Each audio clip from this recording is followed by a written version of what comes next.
दरवाजा खोल तो कहता हूँ। अरे मेरे दरवाजा खोल, खोल तो दरवाजा। चुप जाओ, कहाँ छुपोगे? कहाँ छुपू? खोल तो नहीं तो जान से मार दूंगा। ये ले जाओ। पिताजी आई, एक मिनट। किधर गया वो? क्या हो रहा? अरे सोने दीजिए ना उसे। नहीं, हमारे यहाँ ससुराल में दामाद का बेटी के साथ सोने का रिवाज नहीं है। तो फिर किसके साथ सोने का रिवाज है? ससुर के साथ सोने का। हट, मैं छी हट। अबे चलो, अभी मैं कहता हूँ चलो। मेरी नींद आ रही। अबे उठता है कि नहीं उठता? मैं सो चुका हूँ। अबे उठ, मैं कहता हूँ। अरे उठता हूँ क्या? कचरा उठा के बाहर फेंक रहे हो क्या? चल। 1 मिनट, ये मंगलसूत्र आने दो। चल। क्या आदमी है? अरे पहलवान है क्या? आज के बाद तू यहाँ सोएगा। और आप? मैं भी यहाँ तेरे साथ। जी, आपके मुंह से बदबू आती है। कोई बात नहीं, तू फिक्र मत कर। मैं मुंह में फ्लिट मार लूंगा, घासलेट छिड़क लूंगा। चले।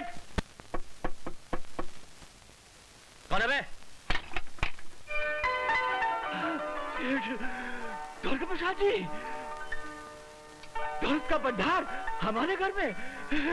पधारिए, पधारिए, पधारिए। धन्यवाद, धन्यवाद, धन्यवाद। सेठ जी, आपने खुद क्यों कष्ट किया? मुझे हुक्म किया होता तो मैं भागा भागा आपके पास चला आता और जूतों की तरह आपके पाँव से लिपट जाता। कैसे बातें कर रहे हैं आप? अरे नहीं सेठ जी, मैं सच कहता हूँ। मैं दौलत को देवी समझता हूँ और दौलत वालों को देवता। खैर, ये तो आपका अपना ख्याल है, लेकिन इस वक्त गर्ज मेरी है, इसलिए मैं आपके पास चला आया हूँ। हुक्म तो कीजिए सेठ जी, क्या सेवा करूँ आपकी? आपका भांजा अनिल, उसके बारे में आपके साथ बात करने आया हूँ। अनिल के बारे में? हाँ। क्यों? क्या किया उसका वक्त ने? उसने हमारी बेटी का दिल चुरा लिया है। ऐसा? उसने चोरी का धंधा शुरू कर दिया है? मैं अभी जाकर दिल लेकर वापस आता हूँ। नहीं नहीं, आप बात को समझे नहीं साधुराम जी। दरअसल मेरी इकलौती बेटी मोना के लिए मैं अनिल का रिश्ता मांगने आया हूँ। जी? ऐसा? यानी कि आप अपनी बेटी का रिश्ता मेरे भांजे के साथ करना चाहते हैं? ये कैसे हो सकता है सेठ जी? अनिल एक नेक, ईमानदार, शरीफ और पढ़ा लिखा लड़का है और इसीलिए हमने उसे अपना दामाद बनाने का फैसला कर लिया है। सेठ जी, मैं समझ में नहीं आ रहा कि मैं क्या कहूँ और ये क्या करूँ। आप बैठे क्यों हैं? खड़े हो जाइए। मेरा मतलब है कि आप खड़े क्यों हैं? बैठ जाइए ना, मैं अभी आता हूँ। लेकिन बात तो सुन लीजिए। जी जी फरमाइए। शादी के बाद हमारी बेटी यहाँ नहीं रहेगी, बल्कि अनिल को हमारे साथ रहना पड़ेगा। मतलब कि अनिल को आप अपना घर जमाई बनाना चाहते हैं? बस यूं ही समझ लीजिए। सेठ जी, एक बात कहूँ, बुरा तो नहीं मानिएगा? नहीं नहीं, कहिए।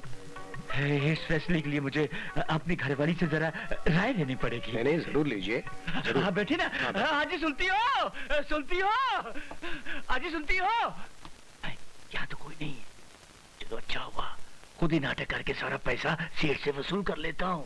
अरे सुनती हो? इस शहर के सबसे बड़े रईस सेठ द्वारका प्रसाद जी अपने बेटे अनिल का रिश्ता मांगने आए हैं। हाँ, उसे अपना घर जमाई बनाना चाहते हैं। अरे तुम्हारी अक्ल पर पत्थर पड़ गया क्या? हमने अनिल को अपना भांजा नहीं, अपना पेट समझकर पढ़ा लिखा कर पाल पोस कर बड़ा किया है और जब 2 पैसा कमाने की बारी आई है तो किसी अमीर के घर उसको घर जमाई बना रहे हो। अरे भगवान, तुम समझती क्यों नहीं हो? वहाँ अपना बेटा सुखी रहेगा। अजी वो वहाँ सुखी रहेगा तो हम क्या दुखी रहेंगे? सारी जिंदगी मेहनत हमने की और वो फायदा कोई और उठाएगा। एड़िया रगड़ रगड़ के बुढ़ापे में मरेंगे और वो किसी और का सहारा बनेगा। जाओ जाओ कर इनकार कर दो। अरे इनकार करना उनका अपमान करने के बराबर होगा। अरे तो क्या उनके अपमान के लिए मैं अपनी जिंदगी तमाम कर दूं? मैं अपने कलेजे के टुकड़े को ऐसे नहीं छोड़ूंगी, अपने बच्चे को नहीं जाने दूंगी, अठन्नी तक वसूल कर डालूंगी। तुम हद से ज्यादा आगे बढ़ रहे हो। अरे क्या कर, तुम मार डालोगे क्या? अरे तुम हद से ज्यादा आगे बढ़ती जा रही हो। अरे क्या बात करते हो? माफ करना, आज जिंदगी में पहली बार तो मौका मिला है। अब तुम कहते हो हद से ज्यादा बढ़ती जा रही हूँ। मेरा घर भर जाने दो, मेरी पुट्ठी गर्म हो जाने दो, उसके बाद मेरे बच्चे को जाना है तो चले जाने दो। और पैसे किधर? और पैसे किधर? नहीं, बाद में लूंगा। जाओ, जाकर हाँ कर दो, मैं राजी हूँ। जाओ। सेठ जी, मैंने अपनी घरवाली को राजी कर लिया है। बहुत अच्छे। बस अब यूँ समझिए कि रिश्ता तय हुआ ही हुआ। साधुराम जी, मैंने आप लोगों की सारी बातें सुन ली है। ये 1 लाख रुपए का चेक है।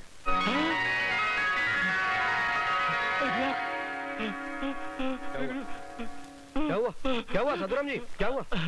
जी कुछ नहीं बस बेटा दिल और घर से जुदा हो रहा है ना, उसी काम में बस चक्कर आ गया। अरे जी अनिल बेटा भी आ गया। नमस्ते। अरे नमस्ते से काम नहीं चलेगा बेटा, सेठ जी के पांव छूकर इनका आशीर्वाद लो। ये अपनी बेटी का रिश्ता तुम्हारे लिए लेकर आए हैं और हमने उसे मंजूर कर लिया है। चलो पांव छुओ। नहीं बेटे, जीते रहो, जीते रहो। साधुराम जी मैं चलता हूँ। नमस्ते। हाँ बेटा, सेठ जी को बाहर छोड़ कर आओ। बेटे बैठो तुम, मैं चला जाऊंगा। ये सेठ द्वारका प्रसाद जी यहाँ क्यों आए थे? मैं बताता हूँ ना, वो अपनी बेटी मोना के लिए दामाद खरीदने आए थे। क्या? और इनको खरीद के चले गए। हाँ, ससुर जी ने 1 लाख रुपए में तुम्हें भेज दिया है। अब तुम उनके घर में घर जमाई बन के रहोगे मेरी तरह। मुबारक हो। घर जमाई? जय हो लक्ष्मी देवी, जय हो जय हो।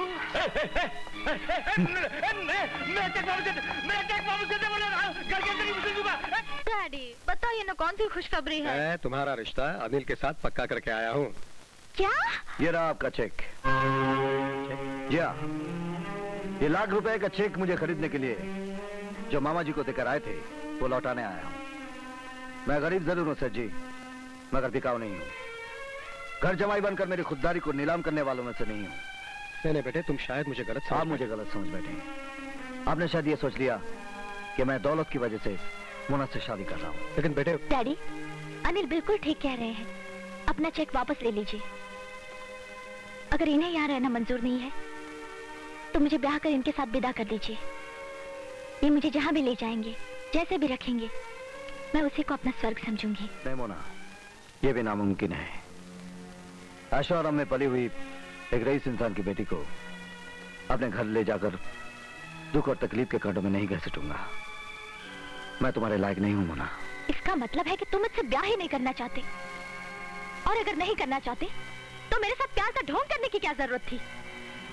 शायद ये मेरी नादानी थी, क्योंकि असलियत के आईने में मैंने अपनी औकात की शक्ल नहीं देखी थी।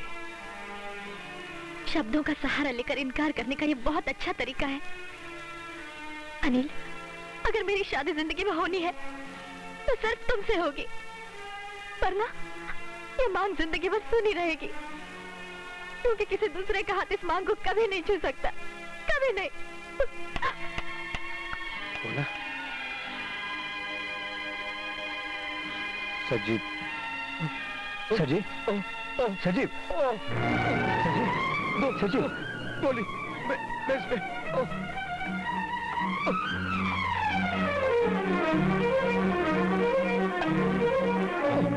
लीजिए।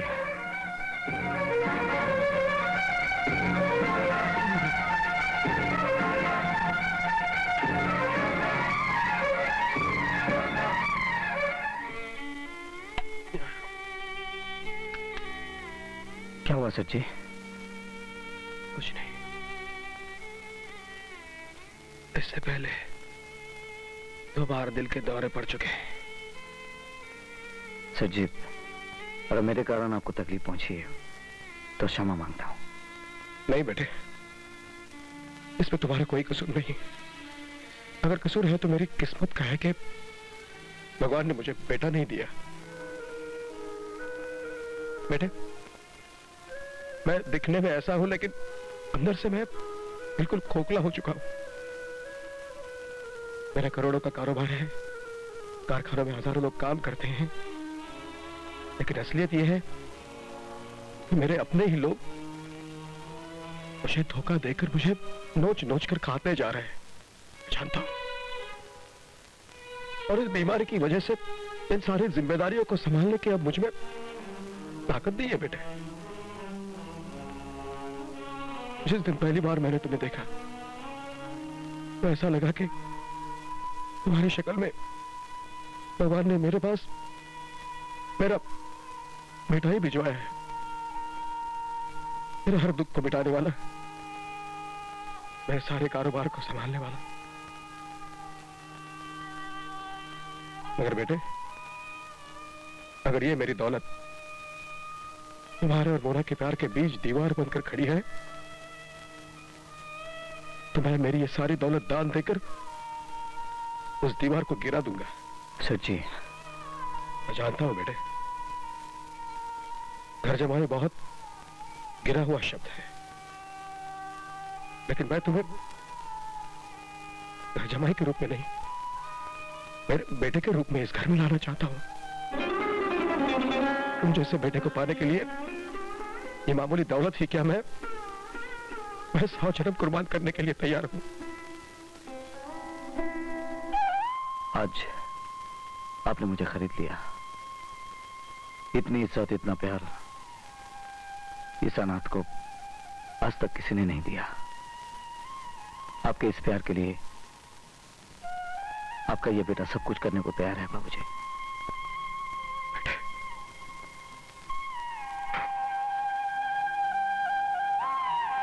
जीते रहो बेटे, जीते रहो। आज मेरे घर पे मंडराते हुए जो दुख और चिंता के बादल थे वो बिखर गए। ये चेक लेकर जाओ। लेकिन ये सिर्फ मेरी इच्छा ही नहीं, मेरी आज्ञा है। मरवा दिया इसका भांजे ने, मुझे मरवा दिया साले। मामा जी दरवाजा खोलिए। नहीं खोलूंगा। मेरी बात तो सुनिए। पहले ये बता कि चेक लाया कि नहीं लाया? चेक ही लेकर आया हूं।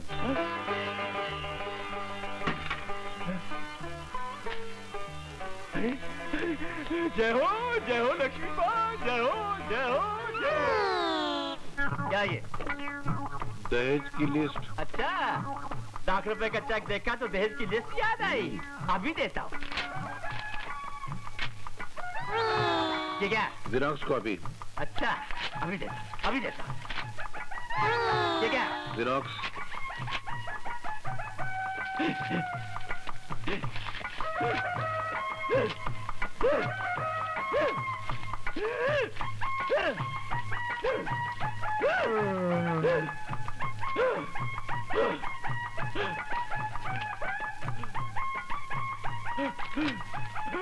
और कितने हैं? अंदर के कमरे में इतने सारे भरे हुए हैं। उन सब के लिए पैसे कहाँ से आ गए? वो अंदर इतने बड़े बड़े तांबे के पतीले थे ना आपके कमरे में, वो मैंने सब बेच डाले।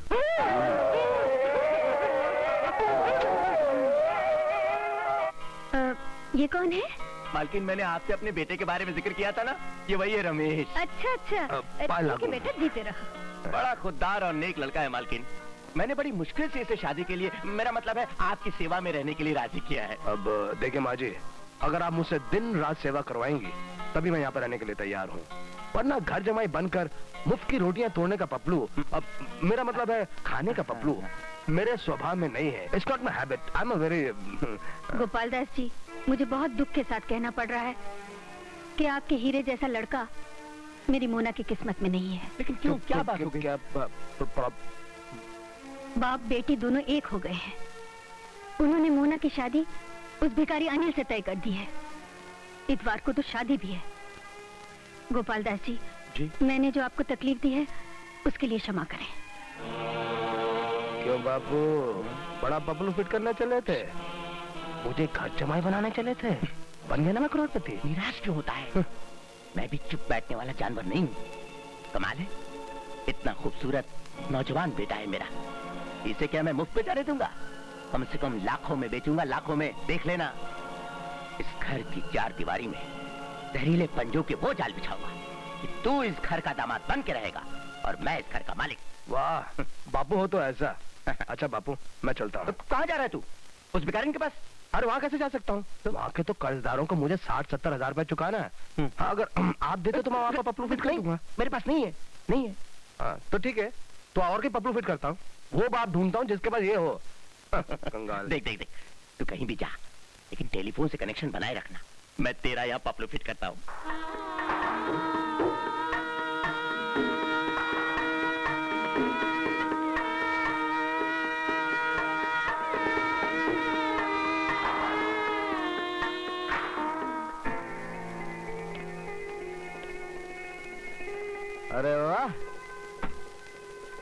पहले तो खुले मुंह मवालियों की तरह रास्ते पर मुझे धक्के मारकर चलती थी, और आज जब हम दोनों विवाह के बंधन में बंध गए तो 1.5 गज लंबे घूंघट में अपना चेहरा छिपा लिया। हटाओ ना। मुझे शर्म आती है। आए? शर्म और तुम? अरे हटाओ यार। क्या करते हो इडियट? मजा आ गया, असलियत पे आ गई ना। देखो क्या बात है, इस हिंदुस्तानी शादी में एक ही प्रॉब्लम है, बड़ी लंबी होती है। इंसान सुहागरात के तसव्वुर में रह जाता है और सुहागरात खत्म हो जाती है। इस गरीब दिल का हाल सुन लो ना, इस कंगाल पर थोड़ा सा रहम खाओ। हाय। ऐसी बात दोबारा कभी नहीं करना। गरीब और कंगाल तो मैं थी, मगर तुमसे शादी करके आज दुनिया की सबसे रईस लड़की बन गई हूँ। सच? तो उसमें से थोड़ी सी दौलत इस प्यासे के होठों के बटवे में टपका दो ना। रास्कल। मजा आ गया। भगवान के नाम पर, ऊपर वाले के नाम पर। नहीं नहीं। ओए प्यारे, दूध लाओ। आ रहा हूँ। मैं जागूं तो अरे अभी तक तूने कपड़े नहीं बदले क्या? हा? नहीं, क्या है कि मैं सपने में अक्सर रातों को घूमने चला जाता हूँ, तो आज सोचा यही पहन के चला जाऊँ सपने में। अपनी क्या आंख पकता रहता है, पागल कहीं का। अब पी तो लीजिए, बहुत मजा आएगा आपको।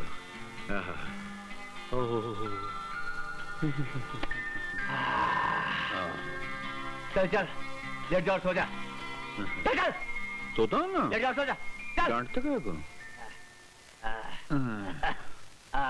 सो जा। मैं रात को उठ कर देखता रहता हूँ तू सो रहा है कि नहीं सो रहा। मैं भी देखता रहता हूँ कि आप मेरी तरफ देखते रहते हैं। पिया का घर है ये रानी। अरे क्या करें अब? जाइए जाइए, पिताजी आ जाएंगे। बिल्कुल नहीं आने वाले। मैंने उनके दूध में है ना घोड़ों को सुलाने वाली गोली मिला दी है। अब वो रात भर खराटे मार मार के मोहल्ले को बर्बाद करते रहेंगे और हम दोनों जिंदगी पहली मरतबा आबाद होंगे।